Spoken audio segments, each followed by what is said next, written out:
So since mga idol na wala tayong mahanap mga idol na at mabili na armature, kasi naghahanap sila kahapon mga idol, wala silang mabili. So naghahanap na lang ako mga idol ng isang armature din na kasing laki ang kanyang commutator.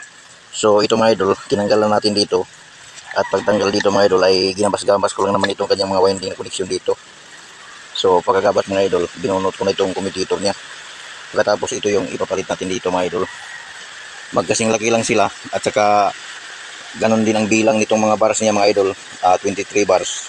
Kaya ito ang mga idol ang isasalpak natin dito para mabuo natin itong kanilang armature mga idol.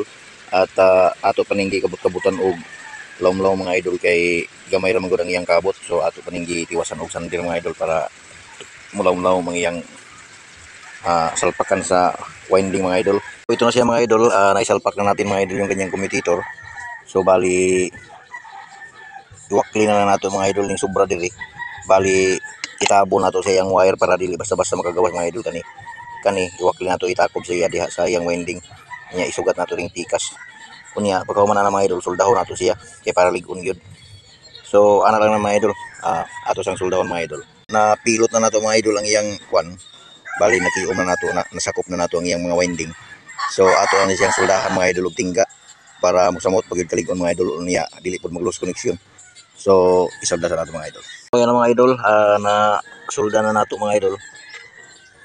So palagay ko okay na ito mga idol. So i-assemble na natin pabalik mga idol para matestingan nato kung okay ba. So yan na muna mga idol. So tapos nating may assemble mga idol, testingan nato kung kuan kanang mo okay ba. Kung di ba palpak ang ato trabaho sa commutator mga idol. So paliw ko sir pag kuan kung okay ni nakalaki maka-start ba ini.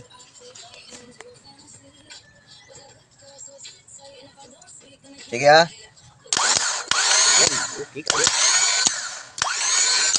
So, okay na mga idol. Isang battery nga lang itong tinesting natin mga idol, samantalang 24 volts ito kasi sa Isuzu ito na engine, pero okay na siya mga idol. So maraming salamat po.